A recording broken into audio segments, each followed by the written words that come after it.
ਮੇਰੇ ਬਹੁਤ ਹੀ ਪਿਆਰੇ ਵਿਦਿਆਰਥੀਓ, ਅੱਜ ਮੈਂ ਤੁਹਾਡੇ ਲਈ ਲੈ ਕੇ ਆ ਰਿਹਾ ਹਾਂ 10ਵੀਂ ਜਮਾਤ ਦੀ ਸਮਾਜਿਕ ਵਿਗਿਆਨ ਦੇ ਇਤਿਹਾਸ ਭਾਗ ਦੇ ਤੀਸਰੇ ਪਾਠ ਸ਼੍ਰੀ ਗੁਰੂ ਨਾਨਕ ਦੇਵ ਜੀ ਅਤੇ ਉਹਨਾਂ ਦੀਆਂ ਸਿੱਖਿਆਵਾਂ ਦਾ ਭਾਗ 2 ਲੈ ਕੇ। ਮੈਂ ਹਾਂ ਤੁਹਾਡਾ ਆਪਣਾ ਦਵਿੰਦਰ ਸ਼ਰਮਾ, ਸਮਾਜਿਕ ਵਿਗਿਆਨ ਅਧਿਆਪਕ, ਜ਼ਿਲ੍ਹਾ ਕਪੂਰਥਲਾ ਤੋਂ। ਬੱਚਿਓ, ਇਹ ਉਹ ਸਮਾਂ ਹੈ ਜਦੋਂ ਸ਼ਾਸਕ ਆਪਣੀ ਪ੍ਰਜਾ ਤੇ ਅਤਿਆਚਾਰ ਕਰ ਰਹੇ ਸਨ। ਹਾਕਮ ਦੇ ਜ਼ੁਲਮਾਂ ਤੋਂ ਲੋਕ ਤਰਾਹੀਮਾਨ ਕਰ ਰਹੇ ਸਨ।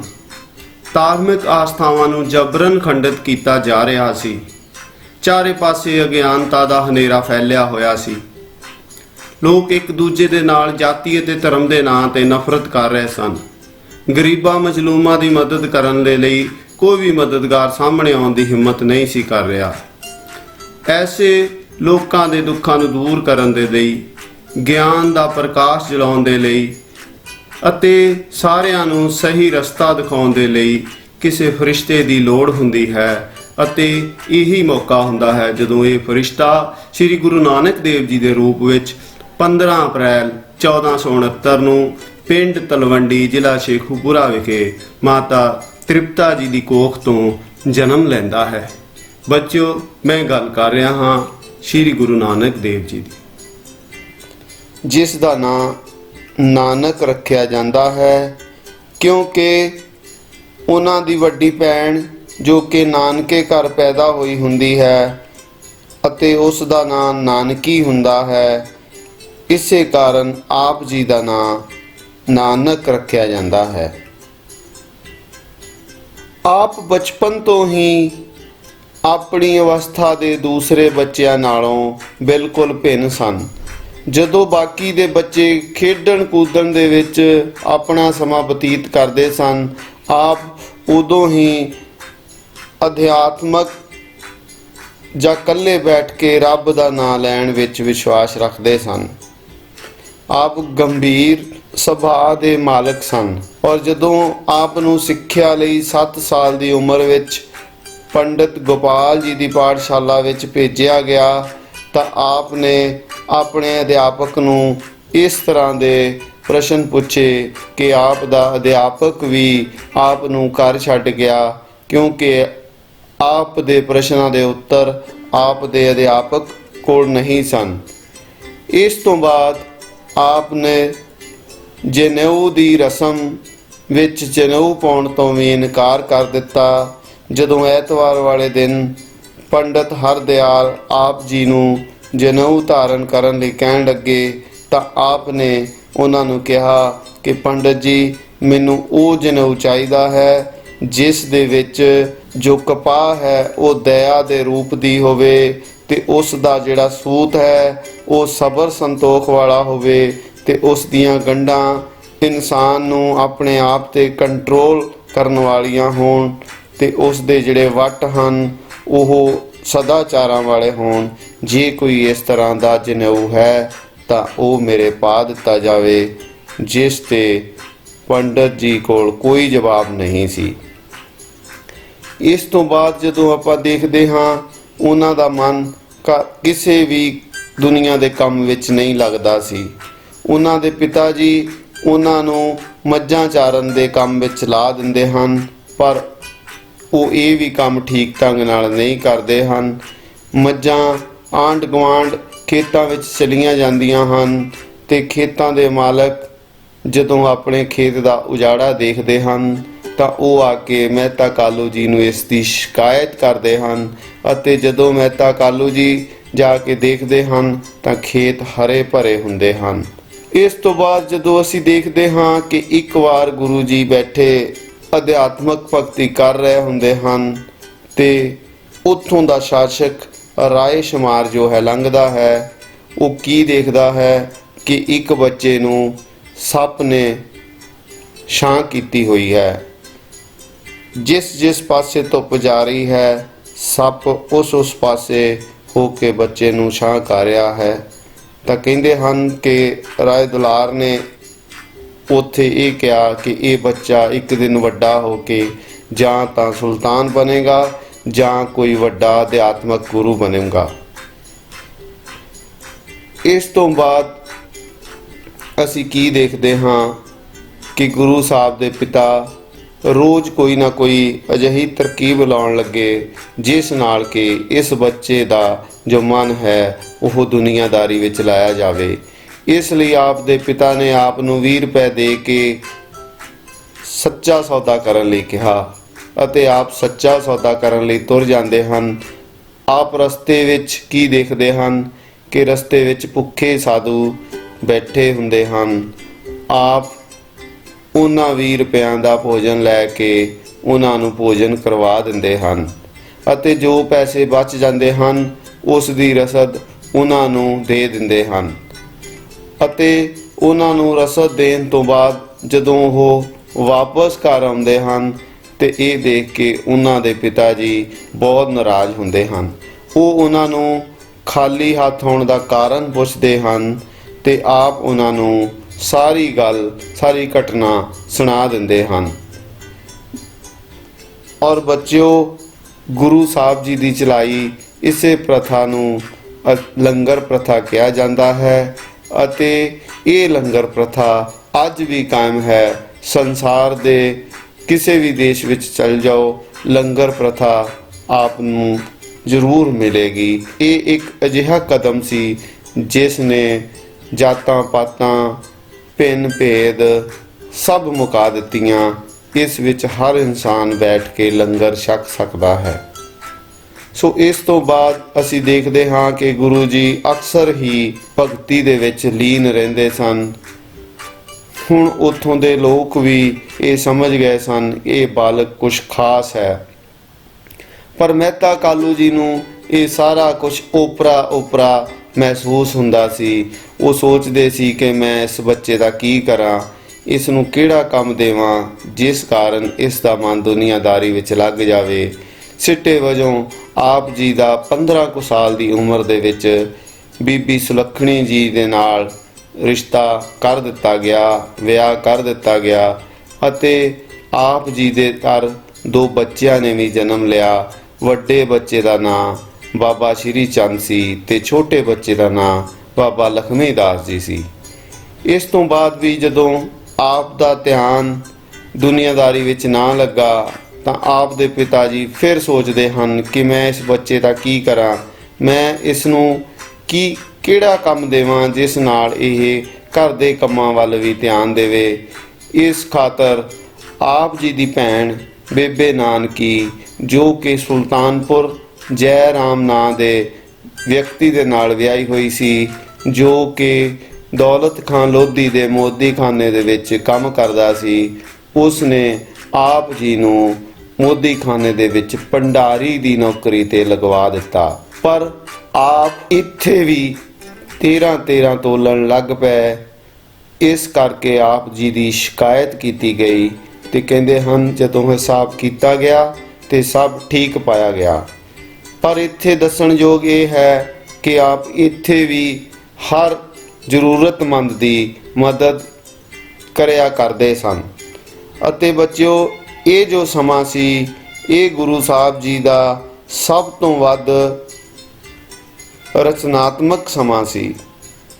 ਇਸ ਸਮੇਂ ਦੌਰਾਨ ਆਪ ਅਕਾਲ ਪੁਰਖ ਨੂੰ ਮਿਲਣ ਦੀ ਆਪ ਵਿੱਚ ਤਾਂਘ ਵੱਧ ਜਾਂਦੀ ਹੈ। ਔਰ ਬੱਚਿਓ, ਆਪ ਰੋਜ਼ ਇਸ ਵੇਈ ਦੇ ਵਿੱਚ ਇਸ਼ਨਾਨ ਕਰਨ ਜਾਂਦੇ ਹਨ ਅਤੇ ਕਹਿੰਦੇ ਹਨ ਕਿ ਇੱਕ ਵਾਰੀ ਆਪ ਵੇਈ ਦੇ ਵਿੱਚ ਇਸ਼ਨਾਨ ਕਰਨ ਗਏ ਪਰ ਘਰ ਨਾ ਪਰਤੇ। ਇਹ ਤਕਰੀਬਨ 1499 ਈਸਵੀ ਦੀ ਗੱਲ ਹੈ ਅਤੇ ਜਦੋਂ ਉਹ ਵੇਈ ਵਿੱਚੋਂ ਵਾਪਸ ਆਉਂਦੇ ਹਨ ਤਾਂ ਕਹਿੰਦੇ ਹਨ, ਉਹਨਾਂ ਨੂੰ ਜਦੋਂ ਬੋਲਣ ਲਈ ਕਿਹਾ ਜਾਂਦਾ ਹੈ ਤਾਂ ਉਹ ਇਹੀ ਕਹਿੰਦੇ ਹਨ ਕਿ ਨਾ ਕੋਈ ਹਿੰਦੂ ਤੇ ਨਾ ਮੁਸਲਮਾਨ। ਸੋ ਬੱਚਿਓ, ਗਿਆਨ ਦੀ ਪ੍ਰਾਪਤੀ ਤੋਂ ਬਾਅਦ ਗੁਰੂ ਨਾਨਕ ਦੇਵ ਜੀ ਨੇ ਕੁਝ ਯਾਤਰਾਵਾਂ ਆਰੰਭ ਕੀਤੀਆਂ। ਇਨ੍ਹਾਂ ਯਾਤਰਾਵਾਂ ਨੂੰ ਉਦਾਸੀਆਂ ਵੀ ਕਿਹਾ ਜਾਂਦਾ ਹੈ, ਜਿਨ੍ਹਾਂ ਦਾ ਮੁੱਖ ਉਦੇਸ਼ ਰਾਹੋਂ ਭਟਕੀ ਮਨੁੱਖਤਾ ਨੂੰ ਜੀਵਨ ਦਾ ਅਸਲੀ ਮਾਰਗ ਸਿਖਾਉਣਾ ਸੀ। ਬੱਚਿਓ, ਇਹਨਾਂ ਜਿਹੜੀਆਂ ਉਦਾਸੀਆਂ ਹਨ ਇਹਨਾਂ ਦਾ ਕੋਈ ਨਿਸ਼ਚਿਤ ਸਮਾਂ ਅਤੇ ਸਿਲਸਿਲੇਵਾਰ ਜਿਹੜਾ ਵੇਰਵਾ ਹੈ ਉਹ ਤਿਆਰ ਕਰਨਾ ਇਤਿਹਾਸਕਾਰਾਂ ਲਈ ਇੱਕ ਗੁੰਝਲ ਸਮੱਸਿਆ ਜੋ ਹੈ ਉਹ ਬਣੀ ਹੋਈ ਹੈ। ਇਹਨਾਂ ਦੇ ਵਰਣਨ ਦਾ ਮੁੱਖ ਸੋਮਾ ਗੁਰੂ ਜੀ ਦੀਆਂ ਜਨਮ ਸਾਖੀਆਂ ਹਨ, ਜਿਨ੍ਹਾਂ ਵਿਚਲਾ ਵਰਣਨ ਇੱਕ ਦੂਜੇ ਨਾਲ ਮੇਲ ਨਹੀਂ ਖਾਂਦਾ। ਗੁਰੂ ਨਾਨਕ ਦੇਵ ਜੀ ਦੀਆਂ ਉਦਾਸੀਆਂ ਦੀ ਗਿਣਤੀ ਬਾਰੇ ਵੀ ਇਤਿਹਾਸਕਾਰਾਂ ਵਿੱਚ ਕਾਫੀ ਮਤਭੇਦ ਪਾਇਆ ਜਾਂਦਾ ਹੈ। ਪੁਰਾਤਨ ਜਨਮ ਸਾਖੀ ਅਤੇ ਭਾਈ ਗੁਰਦਾਸ ਜੀ ਦੀਆਂ ਵਾਰਾਂ ਦੇ ਆਧਾਰ ਤੇ ਕਈ ਇਤਿਹਾਸਕਾਰਾਂ ਨੇ ਇਹਨਾਂ ਉਦਾਸੀਆਂ ਦੀ ਗਿਣਤੀ 5 ਅਤੇ ਕਈਆਂ ਨੇ 4 ਦੱਸੀ ਹੈ, ਪਰੰਤੂ ਡਾਕਟਰ ਫੌਜਾ ਸਿੰਘ ਜੀ ਅਤੇ ਡਾਕਟਰ ਕਿਰਪਾਲ ਸਿੰਘ ਜੀ ਨੇ ਇਹਨਾਂ ਦੀ ਗਿਣਤੀ 3 ਸਿੱਧ ਕੀਤੀ ਹੈ, ਜੋ ਕਿ ਸਹੀ ਮੰਨੀ ਜਾਂਦੀ ਹੈ। ਸੋ ਬੱਚਿਓ, ਹੁਣ ਆਪਾਂ ਗੁਰੂ ਸਾਹਿਬ ਦੀਆਂ ਇਹਨਾਂ ਉਦਾਸੀਆਂ ਦੀ ਗੱਲ ਕਰਦੇ ਹਾਂ। ਆਪਾਂ ਗੱਲ ਕਰਦੇ ਹਾਂ ਪਹਿਲੀ ਉਦਾਸੀ ਦੀ। ਇਸ ਦੀ ਸ਼ੁਰੂਆਤ ਕੀਤੀ। ਇਸ ਉਦਾਸੀ ਵਿੱਚ ਭਾਈ ਮਰਦਾਨਾ ਵੀ ਆਪ ਜੀ ਦੇ ਨਾਲ ਸੀ, ਜੋ ਕਿ ਇੱਕ ਰਵਾਬੀ ਸੀ। ਔਰ ਬੱਚਿਓ, ਇਸ ਉਦਾਸੀ ਲਈ ਗੁਰੂ ਸਾਹਿਬ ਸਭ ਤੋਂ ਪਹਿਲਾਂ ਮਰਦਾਨੇ ਦੇ ਨਾਲ ਪਿੰਡ ਸੈਯਦਪੁਰ ਪਹੁੰਚਦੇ ਹਨ। ਔਰ ਇੱਥੇ ਕੀ ਹੁੰਦਾ ਹੈ? ਇੱਥੇ ਇੱਕ ਭਾਈ ਲਾਲੋ ਨਾਂ ਦਾ ਤਰਖਾਣ ਹੈ, ਜੋ ਗੁਰੂ ਜੀ ਦਾ ਸ਼ਰਧਾਲੂ ਬਣ ਜਾਂਦਾ ਹੈ। ਉਹ ਇੱਕ ਨੇਕ ਇਨਸਾਨ ਹੈ। ਉਹ 10 ਨੌਆਂ ਦੀ ਕਿਰਤ ਕਰਨ ਵਾਲਾ ਇਨਸਾਨ ਹੈ, ਜਿਸ ਕਾਰਨ ਗੁਰੂ ਸਾਹਿਬ ਉਸ ਦੇ ਘਰ ਰੋਟੀ ਖਾਣ ਦਾ ਫੈਸਲਾ ਕਰਦੇ ਹਨ। ਦੂਸਰੇ ਪਾਸੇ ਉਸੇ ਪਿੰਡ ਵਿੱਚ ਇੱਕ ਮਲਕ ਭਾਗੋ ਨਾਂ ਦਾ ਇੱਕ ਅਮੀਰ ਪੁਰਸ਼ ਵੀ ਹੈ, ਜੋ ਗੁਰੂ ਸਾਹਿਬ ਨੂੰ ਰੋਟੀ ਖਾਣ ਲਈ ਕਹਿੰਦਾ ਹੈ, ਪਰ ਆਪ ਉਸ ਦੀ ਇਸ ਪੇਸ਼ਕਸ਼ ਨੂੰ ਠੁਕਰਾ ਦਿੰਦੇ ਹਨ, ਕਿਉਂਕਿ ਉਸ ਨੇ ਧਨ ਲੋਕਾਂ ਦੇ ਨਾਲ ਧੱਕਾ ਕਰਕੇ ਕਮਾਇਆ ਹੁੰਦਾ ਹੈ, ਰਿਸ਼ਵਤ ਲੈ ਕੇ ਕਮਾਇਆ ਹੁੰਦਾ ਹੈ। ਸੋ ਗੁਰੂ ਸਾਹਿਬ ਉੱਥੇ ਸਾਰੀ ਜਨਤਾ ਨੂੰ ਉਹਨਾਂ ਦੇ ਸਾਹਮਣੇ ਦਿਖਾਉਂਦੇ ਹਨ ਕਿ ਭਾਈ ਲਾਲੋ ਦੀਆਂ ਰੋਟੀਆਂ ਦੇ ਵਿੱਚੋਂ ਉਹ ਦੁੱਧ ਅਤੇ ਮਲਕ ਭਾਗੋ ਦੀਆਂ ਰੋਟੀਆਂ ਦੇ ਵਿੱਚ ਗੁਰੂ ਸਾਹਿਬ ਖੂਨ ਕੱਢ ਕੇ ਦਿਖਾਉਂਦੇ ਹਨ। ਸੋ ਇਸ ਤਰ੍ਹਾਂ ਗੁਰੂ ਸਾਹਿਬ ਉੱਥੇ ਸਾਨੂੰ ਇਹ ਸੰਦੇਸ਼ ਦਿੰਦੇ ਹਨ ਕਿ ਮਨੁੱਖ ਨੂੰ ਆਪਣਾ ਜੀਵਨ ਸਾਦਗੀ ਦੇ ਨਾਲ ਅਤੇ ਇਮਾਨਦਾਰੀ ਦੇ ਨਾਲ ਬਤੀਤ ਕਰਨਾ ਚਾਹੀਦਾ ਹੈ। ਸਾਨੂੰ ਰਿਸ਼ਵਤ ਦੀ ਜਾਂ ਸਾਨੂੰ ਗਰੀਬਾਂ ਦੇ ਨਾਲ ਧੱਕਾਸ਼ਾਹੀ ਨਹੀਂ ਕਰਨੀ ਚਾਹੀਦੀ। ਇਸ ਤੋਂ ਬਾਅਦ ਗੁਰੂ ਸਾਹਿਬ ਤਲੰਬਾ ਵਿਖੇ ਪਹੁੰਚਦੇ ਹਨ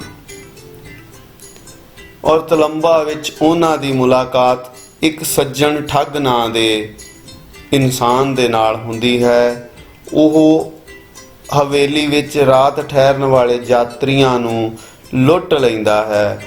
ਗੁਰੂ ਜੀ ਨੂੰ ਜਦੋਂ ਉਹ ਮਿਲਦਾ ਹੈ ਤਾਂ ਗੁਰੂ ਜੀ ਦੀ ਬਾਣੀ ਸੁਣ ਕੇ ਉਹ ਇੰਨਾ ਪ੍ਰਭਾਵਿਤ ਹੁੰਦਾ ਹੈ ਕਿ ਉਹ ਸਦਾ ਦੇ ਲਈ ਠੱਗੀ ਛੱਡ ਦਿੰਦਾ ਹੈ ਅਤੇ ਗੁਰੂ ਜੀ ਦਾ ਸੇਵਕ ਬਣ ਜਾਂਦਾ ਹੈ। ਇਸ ਤਰ੍ਹਾਂ ਸਰਾਂ ਦੇ ਵਿੱਚ ਹੁਣ ਪਰਮਾਤਮਾ ਦੀ ਉਪਾਸਨਾ ਹੋਣ ਲੱਗ ਜਾਂਦੀ ਹੈ। ਉਹ ਉਪਾਸਨਾ ਦਾ ਘਰ ਬਣ ਜਾਂਦੀ ਹੈ। ਤਲੰਬਾ ਤੋਂ ਬਾਅਦ ਗੁਰੂ ਜੀ ਅੱਗੇ ਵਧਦੇ ਹੋਏ ਕੁਰੂਕਸ਼ੇਤਰ ਪਹੁੰਚ ਜਾਂਦੇ ਹਨ।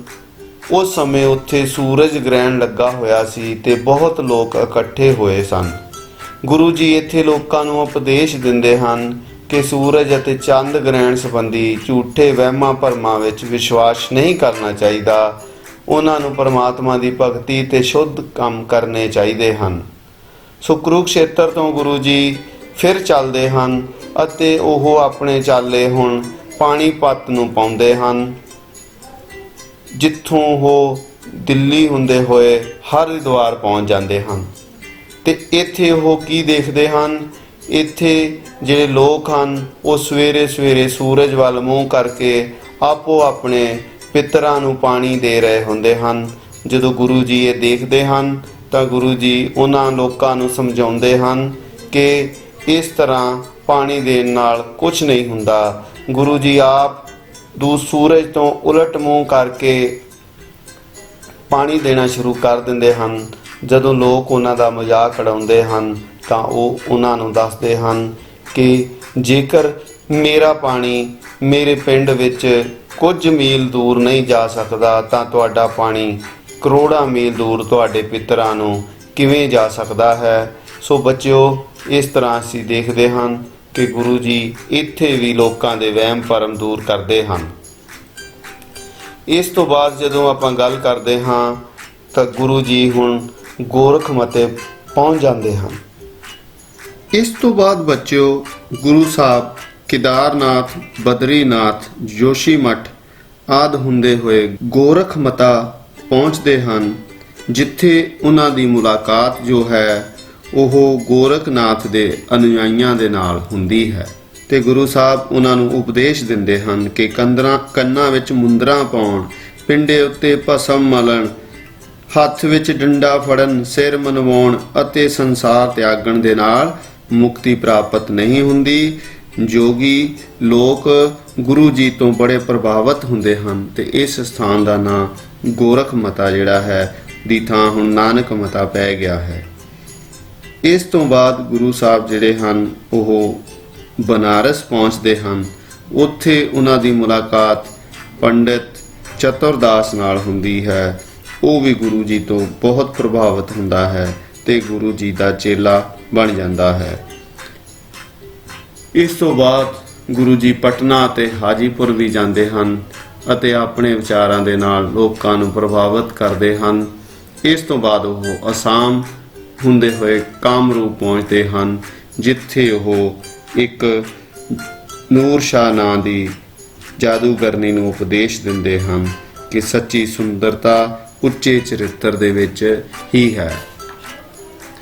ਸੋ ਇਸ ਤਰ੍ਹਾਂ ਗੁਰੂ ਜੀ ਗੁਹਾਟੀ ਅਤੇ ਸ਼ਿਲਾਂਗ ਹੁੰਦੇ ਹੋਏ ਸਿਲਹਟ ਪਹੁੰਚ ਜਾਂਦੇ ਹਨ ਤੇ ਉਹਨਾਂ ਦਾ ਮੇਲ ਸੰਤ ਸ਼ੇਖ ਜਲਾਲ ਨਾਲ ਹੁੰਦਾ ਹੈ। ਉਹ ਵੀ ਗੁਰੂ ਜੀ ਦੇ ਪ੍ਰਵਚਨਾਂ ਤੋਂ ਪ੍ਰਭਾਵਿਤ ਹੁੰਦਾ ਹੈ। ਇਸ ਤੋਂ ਬਾਅਦ ਗੁਰੂ ਜੀ ਢਾਕਾ ਪਹੁੰਚ ਜਾਂਦੇ ਹਨ ਅਤੇ ਉੱਥੇ ਵੱਖ-ਵੱਖ ਨੇਤਾਵਾਂ ਦੇ ਨਾਲ ਮੁਲਾਕਾਤ ਕਰਦੇ ਹਨ। ਢਾਕਾ ਤੋਂ ਕਟਕ ਹੁੰਦੇ ਹੋਏ ਗੁਰੂ ਸਾਹਿਬ ਹੁਣ ਉੜੀਸਾ ਪਹੁੰਚ ਜਾਂਦੇ ਹਨ। ਉੜੀਸਾ ਜੋ ਕਿ ਹਿੰਦੂਆਂ ਦਾ ਇੱਕ ਪ੍ਰਸਿੱਧ ਤੀਰਥ ਸਥਾਨ ਹੈ। ਇੱਥੇ ਗੁਰੂ ਸਾਹਿਬ ਕੀ ਦੇਖਦੇ ਹਨ? ਇੱਥੇ ਗੁਰੂ ਸਾਹਿਬ ਜਗਨਨਾਥ ਮੰਦਿਰ ਦੇ ਵਿੱਚ ਪੁਜਾਰੀ ਨੂੰ ਜਦੋਂ ਆਰਤੀ ਕਰਦੇ ਦੇਖਦੇ ਹਨ ਤਾਂ ਗੁਰੂ ਸਾਹਿਬ ਉੱਥੇ ਲੋਕਾਂ ਨੂੰ ਇਹ ਸਿੱਖਿਆ ਦਿੰਦੇ ਹਨ ਕਿ ਇਹ ਸਾਰਾ ਜਿਹੜਾ ਸੰਸਾਰ ਹੈ, ਇਹ ਜੋ ਸਾਰਾ ਬ੍ਰਹਿਮੰਡ ਹੈ, ਜਿਸ ਵਿੱਚ ਆਕਾਸ਼, ਸੂਰਜ, ਚੰਦ, ਤਾਰੇ, ਬਨਸਪਤੀ ਇਹ ਸਾਰੇ ਰਲ ਕੇ ਉਸ ਨਿਰਾਕਾਰ ਵਾਹਿਗੁਰੂ ਦੀ, ਭਗਵਾਨ ਦੀ ਜੋ ਹੈ ਆਰਤੀ ਕਰਦੇ ਰਹਿੰਦੇ ਹਨ। ਇਸ ਲਈ ਗੁਰੂ ਸਾਹਿਬ ਬਾਣੀ ਵਿੱਚ ਲਿਖਦੇ ਹਨ, ਗगन में थाल रव चंदर दीपक बने, तारका मंडल जनक मोती, धूप मल आन लो, पवन चवरो करे सगल बन राय, फलंत ज्योति कैसी आरती होए भव खंडना तेरी आरती। सो इत्थे गुरु साहब सानू यही उपदेश दिंदे हन कि सानू मूर्ति पूजा ਜਿਹੜੀ ਹੈ ਉਹ ਨਹੀਂ ਕਰਨੀ ਚਾਹੀਦੀ, ਕਿਉਂਕਿ ਜੋ ਉਹ ਅਕਾਲ ਪੁਰਖ ਹੈ ਉਹ ਨਿਰਾਕਾਰ ਹੈ, ਉਸ ਦਾ ਕੋਈ ਆਕਾਰ ਨਹੀਂ ਹੈ। ਸੋ ਇਹ ਸਿੱਖਿਆ ਦੇਣ ਤੋਂ ਬਾਅਦ ਗੁਰੂ ਸਾਹਿਬ ਹੁਣ ਮੱਧ ਭਾਰਤ ਦੇ ਰਸਤੇ ਵਾਪਸ ਆਪਣੇ ਘਰ ਪਹੁੰਚ ਜਾਂਦੇ ਹਨ। ਇਸ ਦੌਰਾਨ ਉਹ ਗਵਾਲੀਅਰ ਮੱਧ ਪ੍ਰਦੇਸ਼ ਦੇ ਵਿੱਚੋਂ ਦੀ ਹੁੰਦੇ ਹੋਏ ਉਹ ਤਲਵੰਡੀ ਪਹੁੰਚ ਜਾਂਦੇ ਹਨ। ਸੋ ਬੱਚਿਓ, ਜੇਕਰ ਅਸੀਂ ਇਸ ਉਦਾਸੀ ਨੂੰ ਭਾਰਤ ਦੇ ਨਕਸ਼ੇ ਵਿੱਚ ਦੇਖਣਾ ਹੋਵੇ ਤਾਂ ਅਸੀਂ ਇਸ ਨੂੰ ਇਸ ਤਰ੍ਹਾਂ ਦੇਖ ਸਕਦੇ ਹਾਂ ਕਿ ਗੁਰੂ ਜੀ ਸਭ ਤੋਂ ਪਹਿਲਾਂ ਸੁਲਤਾਨਪੁਰ ਲੋਧੀ ਤੋਂ ਲਾਹੌਰ ਪਹੁੰਚਦੇ ਹਨ। ਲਾਹੌਰ ਤੋਂ ਬਾਅਦ ਉਹ ਸਿਆਲਕੋਟ ਪਹੁੰਚਦੇ ਹਨ ਅਤੇ ਸਿਆਲਕੋਟ ਤੋਂ ਬਾਅਦ ਉਹ ਸੈਯਦਪੁਰ ਪਹੁੰਚਦੇ ਹਨ। ਇੱਥੋਂ ਗੁਰੂ ਸਾਹਿਬ ਤਲੰਬਾ ਪਹੁੰਚਦੇ ਹਨ। ਤਲੰਬਾ ਤੋਂ ਗੁਰੂ ਸਾਹਿਬ ਕੁਰੂਕਸ਼ੇਤਰ ਪਹੁੰਚਦੇ ਹਨ। ਫਿਰ ਦਿੱਲੀ ਪਹੁੰਚਦੇ ਹਨ। ਦਿੱਲੀ ਤੋਂ ਹਰਿਦੁਆਰ, ਗੋਰਖਮਤਾ, ਵਾਰਾਣਸੀ, ਪਟਨਾ ਤੋਂ ਕਾਮਰੂਪ ਤੋਂ ਬਾਅਦ ਢਾਕਾ ਤੋਂ ਬਾਅਦ ਜਗਨਨਾਥਪੁਰੀ ਅਤੇ ਜਗਨਨਾਥਪੁਰੀ ਤੋਂ ਮੱਧ ਭਾਰਤ ਦੇ ਰਸਤੇ ਮੱਧ ਪ੍ਰਦੇਸ਼ ਦੇ ਭੋਪਾਲ ਪਹੁੰਚਦੇ ਹਨ, ਗਵਾਲੀਅਰ ਪਹੁੰਚਦੇ ਹਨ, ਆਗਰਾ ਪਹੁੰਚਦੇ ਹਨ ਤੇ ਆਗਰੇ ਤੋਂ ਸੈਯਦਪੁਰ ਪਹੁੰਚ ਜਾਂਦੇ ਹਨ। ਸੋ ਇਹ ਸੀ ਗੁਰੂ ਸਾਹਿਬ ਜੀ ਦੀ ਪਹਿਲੀ ਉਦਾਸੀ, ਜਿਸ ਦਾ ਸਮਾਂ ਸੀ ਲਗਭਗ 1499 ਤੋਂ 1530 ਦੇ ਵਿਚਕਾਰ। ਹੁਣ ਆਪਾਂ ਗੁਰੂ ਸਾਹਿਬ ਜੀ ਦੀ ਦੂਸਰੀ ਉਦਾਸੀ ਦੀ ਗੱਲ ਕਰਦੇ ਹਾਂ। ਇਸ ਦਾ ਸਮਾਂ 1510 ਈਸਵੀ ਤੋਂ 1515 ਈਸਵੀ ਦਾ ਸੀ। ਇਸ ਦੌਰਾਨ ਗੁਰੂ ਸਾਹਿਬ ਨੇ ਕੁਝ ਸਮਾਂ ਤਲਵੰਡੀ ਰੁਕਣ ਤੋਂ ਬਾਅਦ ਦੱਖਣ ਭਾਰਤ ਦੀ ਯਾਤਰਾ ਸ਼ੁਰੂ ਕੀਤੀ।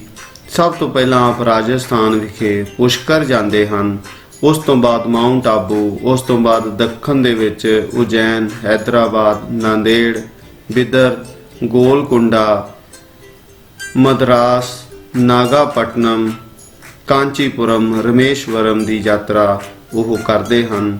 ਉਹ ਸਮੁੰਦਰੀ ਮਾਰਗ ਰਾਹੀਂ ਲੰਕਾ ਵੀ ਜਾਂਦੇ ਹਨ ਅਤੇ ਜਿੱਥੋਂ ਉਹ ਵਾਪਸ ਰਾਮੇਸ਼ਵਰਮ, ਤ੍ਰਿਵੇਂਦਰਮ, ਕੋਟੀਅਮ, ਸੋਮਨਾਥ, ਦਵਾਰਕਾ ਆਦਿ ਜਿਹੜੇ ਹੁੰਦੇ ਹੋਏ ਬਹਾਵਲਪੁਰ, ਮੁਲਤਾਨ ਉਹ ਹੁੰਦੇ ਹੋਏ 1515 ਈਸਵੀ ਨੂੰ ਗੁਰੂ ਸਾਹਿਬ ਫਿਰ ਸੁਲਤਾਨਪੁਰ ਚਲੇ ਆਉਂਦੇ ਹਨ।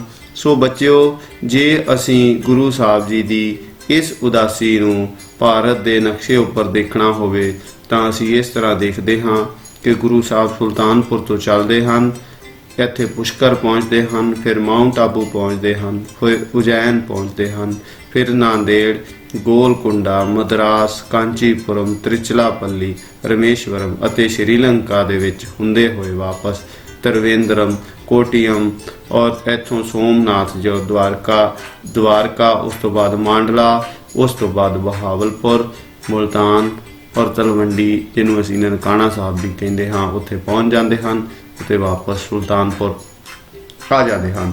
ਇਹ ਹੈ ਗੁਰੂ ਸਾਹਿਬ ਦੀ ਜੋ ਹੈ ਦੂਸਰੀ ਉਦਾਸੀ। ਇਸ ਤੋਂ ਬਾਅਦ ਹੁਣ ਅਸੀਂ ਗੁਰੂ ਸਾਹਿਬ ਜੀ ਦੀ ਤੀਸਰੀ ਉਦਾਸੀ ਦੀ ਬੱਚਿਓ ਗੱਲ ਕਰਦੇ ਹਾਂ।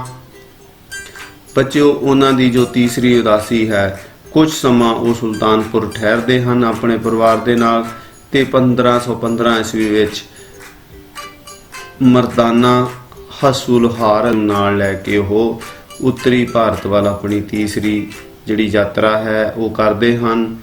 ਉਹ ਮੁਕਾਮ ਪੀਰ ਬੁੱਧਨ ਸ਼ਾਹ, ਤਿੱਬਤ, ਨੇਪਾਲ, ਗੋਰਖਮਤੇ, ਬਿਲਾਸਪੁਰ, ਮੰਡੀ, ਰਿਵਾਲਸਰ, ਜਵਾਲਾ ਜੀ, ਕਾਂਗੜਾ ਜੀ, ਕੁੱਲੂ, ਕੈਲਾਸ਼ ਪਰਬਤ, ਕਾਰਗਲ, ਅਮਰਨਾਥ, ਪਹਿਲਗਾਮ, ਅਨੰਤਨਾਗ, ਬਾਰਾਮੂਲਾ ਆਦਿ ਜਿਹੜੇ ਹਨ ਉਹ ਸਥਾਨਾਂ ਦੇ ਉੱਪਰ ਗੁਰੂ ਸਾਹਿਬ ਪਹੁੰਚਦੇ ਹਨ।